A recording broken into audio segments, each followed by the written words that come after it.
We're Vern and Shelley Williams. I have farmed nearly all of my life. I was a mechanic in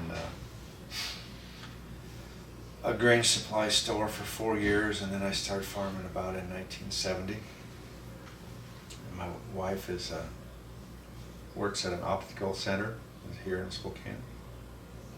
We raise wheat. We haven't raised barley in some years because the price of wheat's been better than barley. But ordinarily we raised barley, a few cattle and some hay.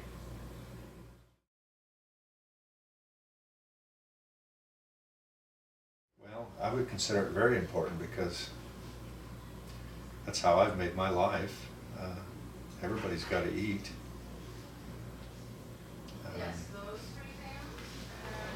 There's so many forms of agriculture, that keep the world going. It's not only a farmer, it's a mechanic, it's a machinery dealer, it's a banker.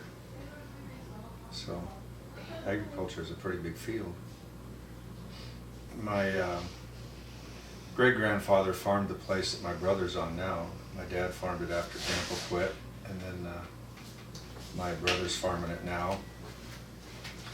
There was 7 kids in our family, and 4 of us are in farming. One was an ag teacher. I wanted to farm when I got out of high school and couldn't, so I went on to college and learned to be a diesel mechanic, and then I did that for 4 or 5 years until the opportunity came up to work for a guy, and he said, "If you'll stick with me, I'll rent it to you," and I did. I stuck with him through thick and thin, and then he leased me the place. We own no ground, it's all leased.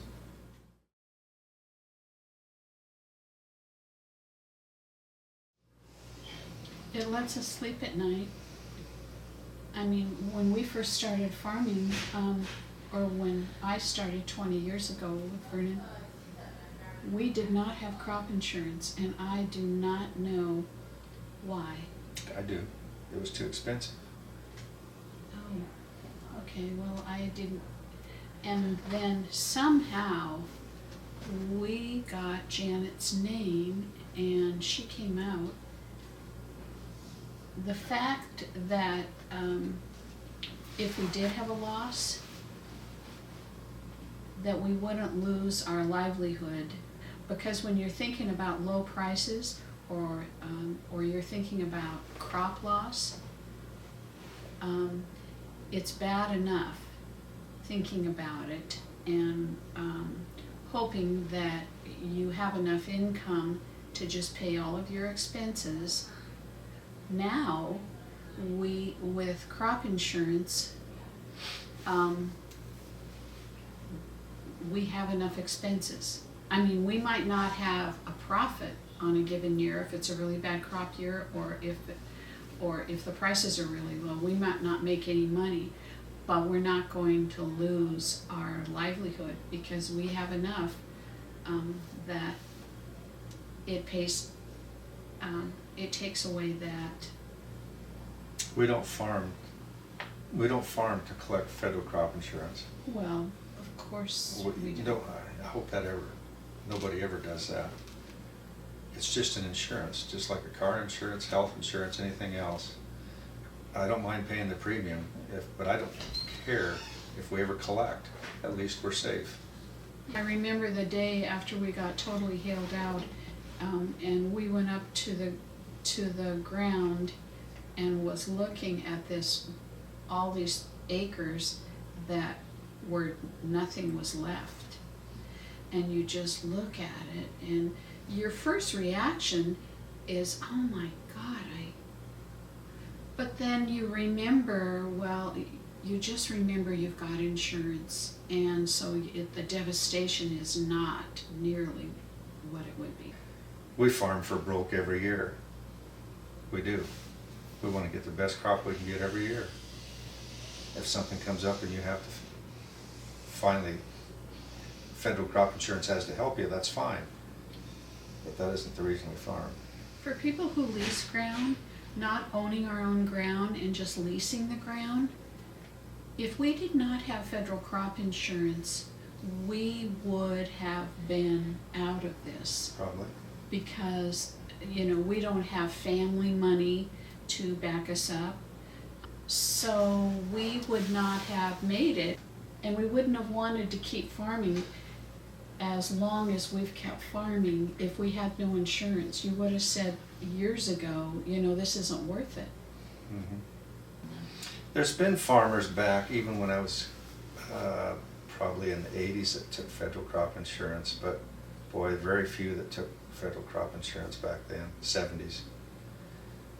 They didn't take it until it became more affordable.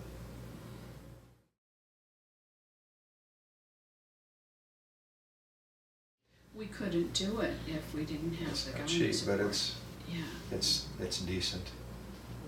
It's fair. We really think it's a fair price. We think the premium that we pay, you have to pay something to get that sleep at night, and we think the premium that we pay is fair for what we're getting.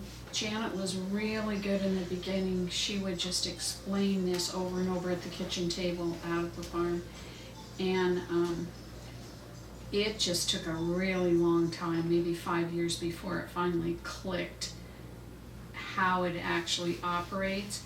But we were basically interested in the bottom line. I mean, I